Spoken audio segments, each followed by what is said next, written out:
Sono la Befana, ho portato il carbone per i napoletani, mi ha portato la Befana, ma tu non stai buono, ma tu non stai buono, ciao per la Befana.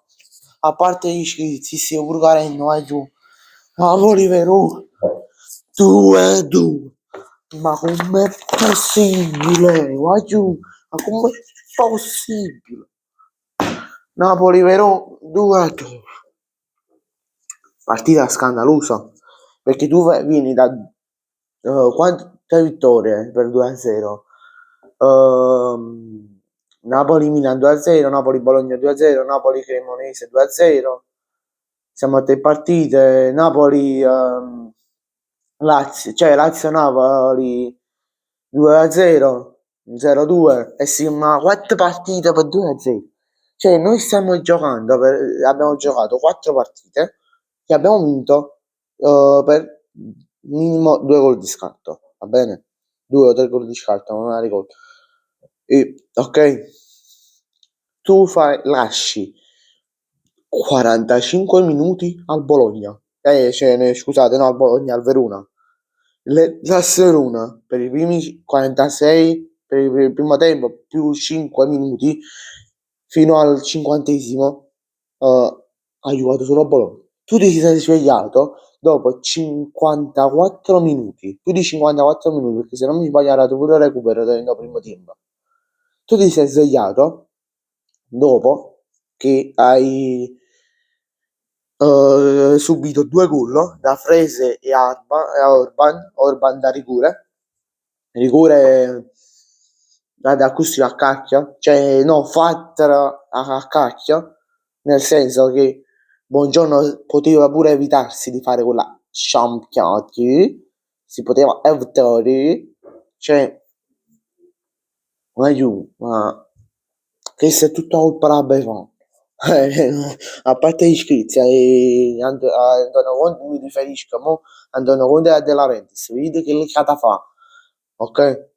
Vedete che licata fa. Cioè, che questo non so partita, che puoi dire, vabbè, sono partite di inizio campionato, quindi, tra virgolette, non contano, ovviamente tutte le partite contano.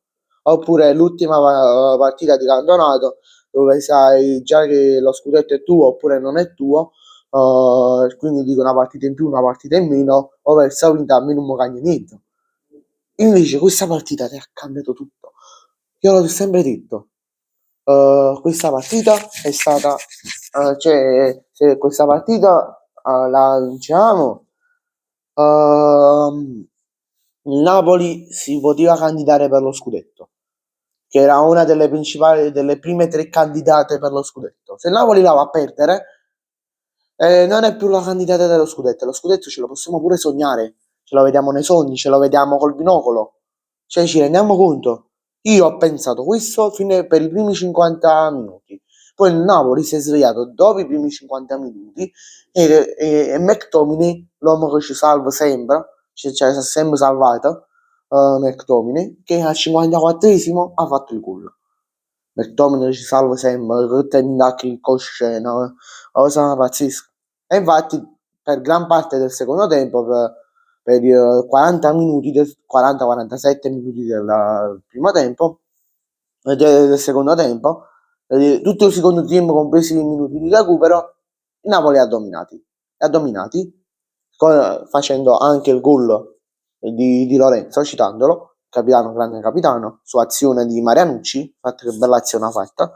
Se vedete questa cosa è un'altra polo, perché mi scocciavo di levarla, quindi l'ho messa sotto a questa qua, maglia 24-25, partendo, poi ve l'ho già fatto vedere in qualche video, appunto come Tommy numero 8. Cioè, però, a parte tutto, no? Io mi domando, tu domenica è l'Inter, la settimana prossima è il Sassuolo, tattica c'è Napoli-Sassuolo, e penso di portare pure il post partita allo stadio. Cioè, tu hai avuto un'occasione non mi voglio incazzare perché già è stata una giornata pesante. Hai avuto l'occasione di vincerla, ok? Tra l'altro ci ha messo pure l'arbitro, arbitraggio scandaloso perché ha annullato gol e Holind che era 77esimo, una cosa del genere. Ha annullato il gol di Holind che non era mano, era qua era petto netto. Quindi tu come facevi a non annullare?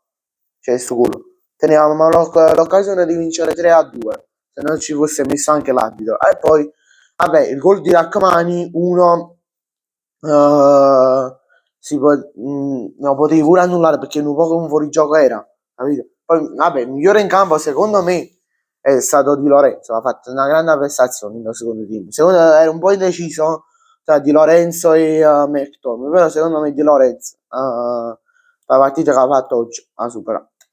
Poi Milinkovic, Savic, non ne parliamo, cioè una cosa inguardabile. Poi pure giovane, no? Ha fatto 2 o 3 tiri da centrocampo inutili che poteva fare una ripartenza esagerata, ha preferito tirare da centrocampo.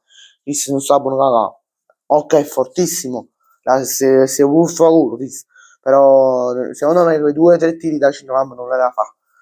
Bene ragazzi, grazie a tutti per la visione, ci vediamo in un prossimo video. Intanto qui vi saluta pure la Befana. La Befana vi saluta pure. Ciao, ciao. Saluto pure a Befana. Vi ricordo di lasciare un bel like e di iscrivervi al canale. Ciao, vai giù.